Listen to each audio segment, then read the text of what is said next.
Makan begitu saja.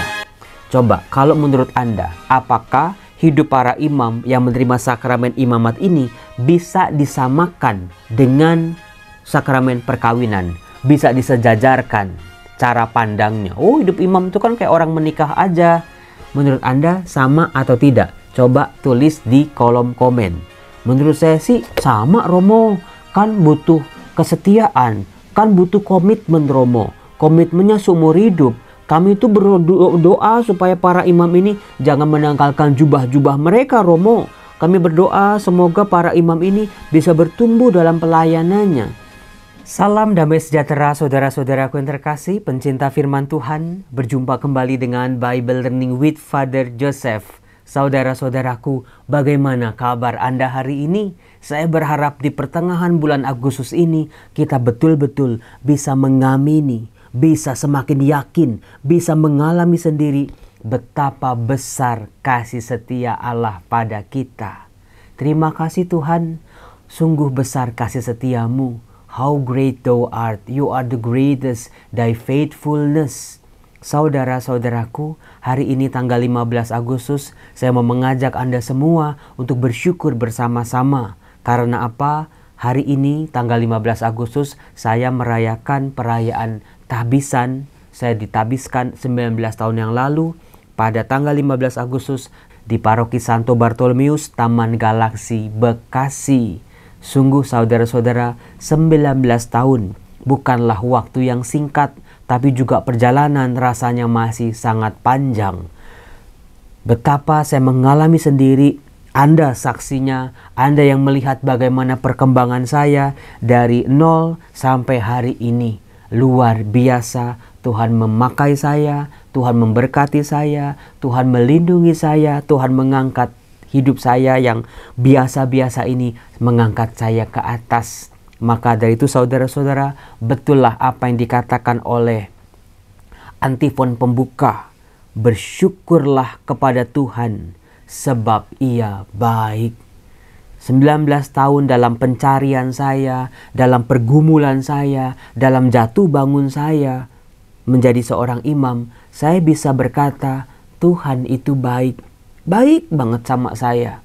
Ada banyak hal-hal yang tidak pernah saya pikirkan Tuhan kasih.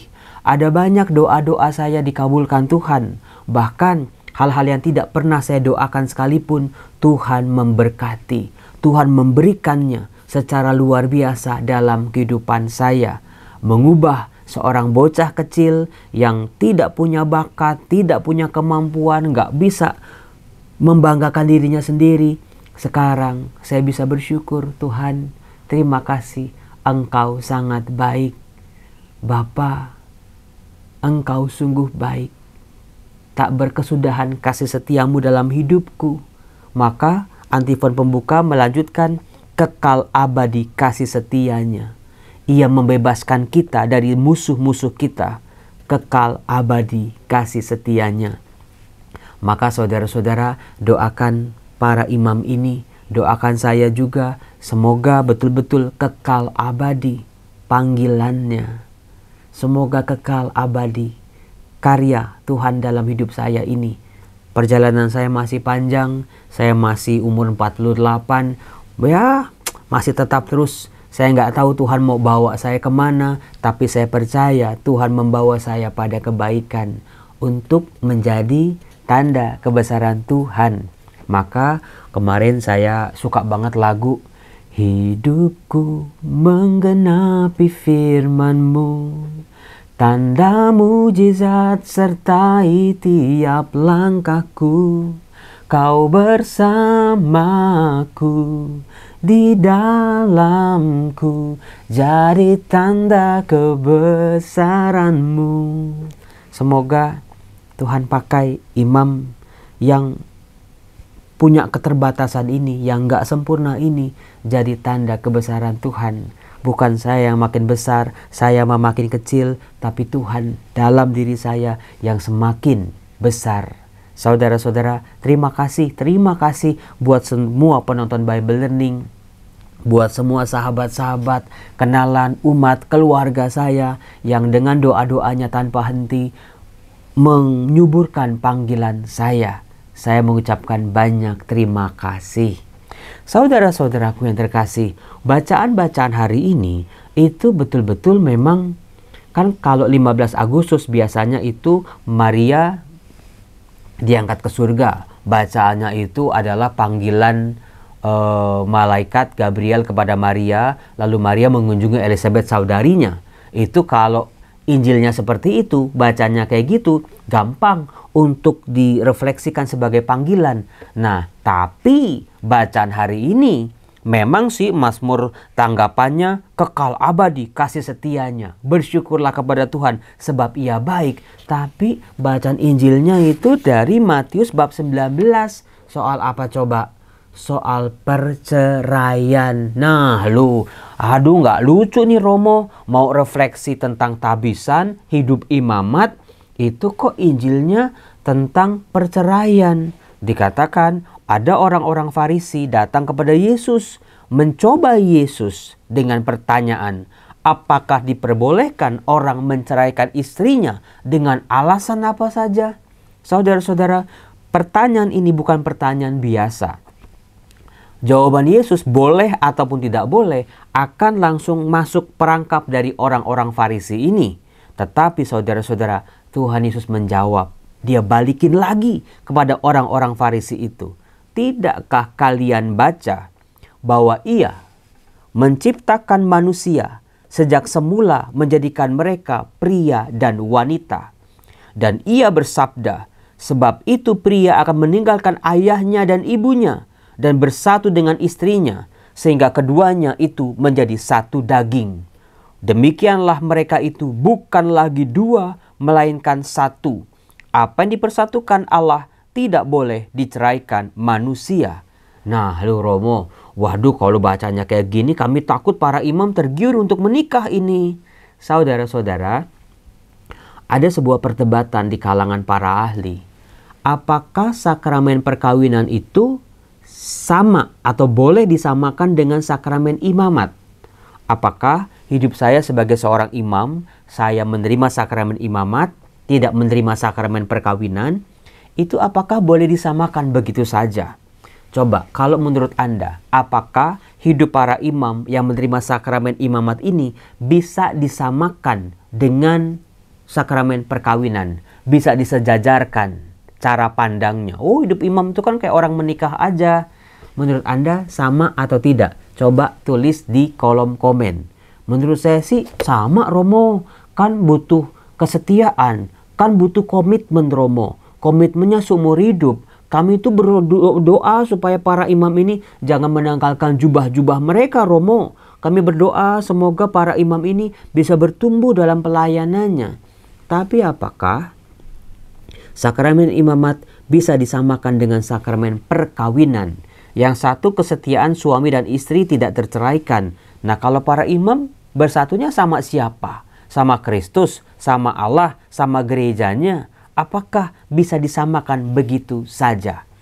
Contoh saudara-saudara, dalam kitab suci, kalau kita baca dalam kitab Kejadian, Warta para Nabi, apalagi kitab Kidung Agung, kemudian juga Mazmur juga begitu. Kemudian juga Perjanjian Baru sampai ditutup kitab Wahyu. Banyak sekali hubungan suami istri dalam perkawinan justru menjadi gambaran dalam sabda Allah ini. Misalnya, kita bisa melihat bagaimana kitab suci dibangun itu berdasarkan relasi suami dan istri, laki-laki dan perempuan. Mulai dari penciptaan di kitab Kejadian Adam dan Hawa bukan? Kemudian di kitab nabi-nabi seringkali Allah memperkenalkan dirinya sebagai mempelai, sebagai pasangan, sebagai suami buat umat Israel yang dijadikan sebagai istrinya. Sebuah relasi simbolis bagaimana relasi Allah dengan manusia itu menjadi satu, dicerminkan secara luar biasa dalam relasi suami dan istri. Kemudian juga dalam kitab Kidung Agung itu kan bagaimana kesatuan cinta. Suami dan istri mencerminkan kesatuan cinta antara Allah dengan manusia. Kemudian di tengah-tengah ada Injil Yohanes bukan? Injil Yohanes bagaimana Yesus sendiri menampilkan mukjizat pertamanya justru dalam perkawinan di Kana. Iya ya Romo, ternyata relasi suami istri, relasi perkawinan lebih banyak dibahas, Romo. Lebih banyak dipakai untuk mencerminkan bagaimana misteri cinta Allah dan manusia, misteri cinta antara manusia dengan sesamanya. Nanti di kitab Wahyu, saudara-saudara, Anda lihat lagi bagaimana kitab Wahyu berbicara soal mempelai. Bagaimana gereja, bagaimana Bunda Maria, bagaimana manusia ini adalah mempelai Kristus. Kristus telah menyucikan mempelainya untuk bisa masuk dalam misteri kesatuan dengan Allah. Itu juga digambarkan dalam kitab Wahyu, relasi antara suami dan istri, pasangan suami dan istri, laki-laki dan perempuan. Waduh, Romo, berarti Romo sakramen perkawinan itu lebih luhur ya, Romo, lebih agung ya, lebih besar ya, Romo. Bukan seperti itu arahnya, saudara-saudara. Kalau kita lihat bagaimana imamat, sakramen imamat adalah bagaimana orang-orang yang dipilih oleh Tuhan dikhususkan. Nah, itulah imamat. Itulah para imam. Ditarik dari dunianya, ditarik dari keluarganya, ditarik dari masyarakatnya untuk hidup dikhususkan bagi Allah. Hidupnya dikhususkan bagi Allah demi pelayanan kepada sesama. Seorang imam hidupnya itu tidak boleh hanya untuk semuanya diri sendiri. Hidup sesuai dengan ambisinya, dengan kemauannya, dengan keinginannya, dengan semua rencana-rencananya. Tidak, makanya ada kaul ketaatan. Setiap imam meletakkan ketaatannya, keinginannya, harapannya, kemauannya pada pimpinan, kepada Bapak Uskup, kepada pimpinan tarekat, dan juga kepada Tuhan. Wah, Romo Yosef itu kan studi ke Roma tuh, belajar sampai S3, itu maunya Romo ya, Romo. Saudara-saudara, kalau imam memang ada yang mau kayak gitu, pasti tidak akan dikabulkan. Karena semuanya ini demi ketaatan. Berat-berat iya, jalanin dengan penuh ketaatan. Kemudian seorang imam dikhususkan untuk Allah. Hidup selibat, tidak menikah. Supaya semua perhatian, semua perasaannya, semua pergumulannya, semua tenaganya difokuskan untuk Allah dan sesama. Cintanya tidak terbagi. Cintanya betul-betul fokus kekuatannya pada Allah. Itulah saudara-saudara, makanya ada kaul kemurnian. Kemudian juga seorang imam hidupnya harus khusus. Jangan sampai terlalu bagaimana-bagaimana sampai betul-betul kecebur dalam hal-hal duniawi. Dengan harta benda, dengan segala macam keterikatan-keterikatan. Barang-barang milik-milik yang berjibun-jibun yang melekat padanya. Hati imam harus melekat pada Allah. Makanya ada kaul kemiskinan atau kaul kesederhanaan. Hidupku ini memang ada yang diberkati dengan banyak berkat, ada yang terbatas, tapi semuanya itu besar maupun kecil bukan miliknya. Nah, itu dia. Berkat-berkat saya bukan milik saya, tapi saya harus bagikan kepada sesama. Mungkin kalau saya menikah, saya akan diprotes oleh istri saya. Wah, gimana ini? Ini kan rezeki kita. Bagaimana kok dibagi-bagikan kepada orang lain? Maka doakan kami para imam supaya kami setia pada janji, pada kaul ini, hidup dalam kesederhanaan, hidup selibat, kemurnian yang harus dijaga sampai akhir, dan juga ketaatan. Hidup taat. Kemurnian dijalani tanpa ketaatan berat. Hidup kesederhanaan, kemiskinan dijalani tanpa ketaatan menjadi berat. Tapi ketaatannya sendiri memang berat juga.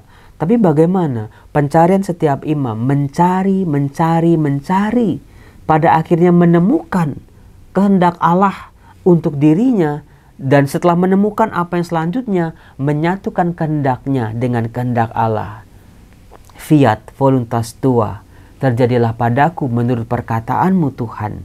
Terjadilah kehendakmu dalam hidupku. Itulah perjuangan saya sampai hari ini. Saya jadi dosen, saya jadi kepala sekolah, saya jadi ketua komisi, saya mengelola rumah Teduh Suryo, saya segala macam kegiatan saya, staf seminari. Tuhan, semoga ketika saya bangun, Saya melayani orang-orang yang saya layani bukan kehendak saya, tapi kehendak-Mu. Nanti malam ketika semua sudah dilalui, Tuhan terima kasih.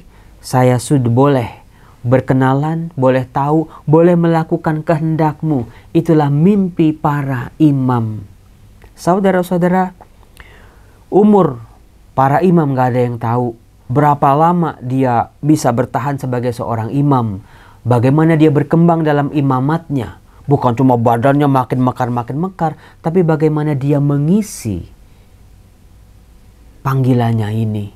Saya Romo Yosef, Anda menjadi saksi buat hidup saya. Bagaimana saya juga bertransformasi. Saya juga mencari, saya juga menemukan, saya bergulat dengan itu. Tadinya saya pikir, oh jadi imam ya, oh kan saya kan dosen. Ya udahlah cukup pagi siang malam saya ngajar misalnya. Ternyata setelah sekian tahun mengajar, saya menemukan ada kekosongan dalam diri saya.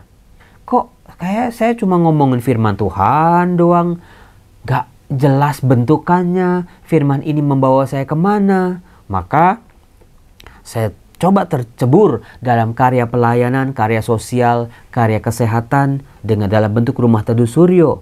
Terima kasih Anda umat beriman, sahabat-sahabat Bible Learning selalu mensupport apapun yang menjadi karya-karya Romo Yosef di Rumah Teduh Suryo ini. Saya mengucapkan banyak terima kasih. Perhatian Anda, support Anda sangat berarti buat saya. Yang membuat saya berjuang tidak seorang diri. Tuhan mengirimkan sahabat-sahabat yang luar biasa dalam jalan panggilan saya. Sehingga saya mencoba untuk mencari keseimbangan antara jadi staf seminari. Saya harus banyak di rumah untuk menemani para frater ini sebetulnya. Antara dosen di kampus, saya harus menjadi seorang pengajar dengan berbagai macam kewajiban-kewajibannya itu. Kemudian saya harus menjadi kepala sekolah, pewarta, pemberi seminar di mana-mana. Bagaimana harus mencari keseimbangan. Harus belajar menolak juga sih. Nggak semua harus diiyakan. Karena kalau semua diiyakan, akan ada yang oleng di sini. Bagaimana 19 tahun saya mencari keseimbangan itu. Semoga semuanya melayaninya dapat, di RTS-nya dapat, jadi staf seminarinya dapat, jadi dosennya dapat. Semuanya berjalan sesuai dengan kehendak Tuhan. Kemana Tuhan ini mau membawa saya? Kemana Tuhan membuat saya ini melangkah? Kitab Yosua yang dibacakan hari ini menjadi kekuatan buat saya. Yosua mengulang kembali apa yang telah diperbuat Allah buat bangsa Israel ini sejak mereka dibebaskan dari Mesir, sejak mereka dipilih, sebab terjadi perjanjian. Ketika ada perjanjian antara Allah dengan umatnya ini, bagaimana lika-likunya, jatuh bangunnya, kedosaannya, dipulihkannya sama Tuhan, semuanya sudah berlalu. Tapi semuanya itu membawa pada kesadaran, semuanya itu kamu peroleh secara cuma-cuma. Kamu tidak bekerja, kamu tidak bersusah payah untuk memperoleh apapun yang kamu terima hari ini. Di situ saya semakin bersyukur, Tuhan, semua yang saya alami, semua yang saya terima, bahkan semua yang saya miliki Tuhan, semua adalah kasih karunia-Mu. Terima kasih, saya boleh menjadi imam, menjadi saudara, boleh menjadi berkat, boleh menjadi seorang pendoa, boleh menjadi seorang sahabat buat umat yang saya layani ini. Terima kasih. Memang tidak mudah, masih banyak PR. PR-nya harus diselesaikan satu persatu, tapi saya percaya hidup saya dipanggil menjadi imam untuk menggenapi firman Tuhan, untuk memperlihatkan kebaikan Tuhan dan kebesarannya, bahwa Tuhan sungguh ada, Tuhan sungguh setia, Tuhan sungguh baik. Maka buat umat-umat saya yang sudah lama kenal saya sejak saya frater, umat paroki Matraman, terima kasih. Umat paroki Galaksi, terima kasih. Umat-umat dimanapun, di mana saya pernah seminar, saya pernah misa, saya pernah merayakan Ekaristi, terima kasih buat semua support Anda. Buat umat-umat di seluruh dunia lah, penonton Bible Learning, terima kasih ya. Terima kasih sudah mensupport saya, mendoakan saya dengan secara ikhlas, secara tulus, menemani saya. Terima kasih. How great thou art. Tuhan, Engkau sungguh baik, Engkau sungguh besar. Untuk keluarga saya juga, untuk mama saya terima kasih. Untuk adik-adik saya, ponakan-ponakan saya juga saya mengucapkan banyak terima kasih. Semoga Tuhan memberkati kita.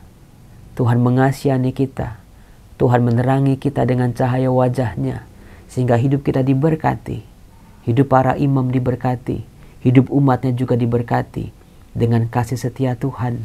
Ini foto tahun 2026 ketika saya jadi imam habiskan bersama teman-teman saya ini, kami berempat, dan setelah 19 tahun semuanya masih awet, puji Tuhan, semuanya masih menjadi imam yang baik dengan tugasnya masing-masing. Romo Antoro di paroki Teresa, Ibu Teresa, Cikarang. Romo Ut akan pindah ke paroki Alam Sutra. Romo Aridianto sekarang jadi kuria di Kuskupan. Saya Romo Yosef jadi staf seminari sampai hari ini. Saya nggak banyak berkecimpung di paroki. Paling paroki Pasar Minggu itu pun cuma 3 bulan. Saya nggak tahu banyak tentang kehidupan di paroki. Tapi saya yakin banyak umat di paroki mendoakan kami para imam ini. Salam, Tuhan memberkati hidup kita.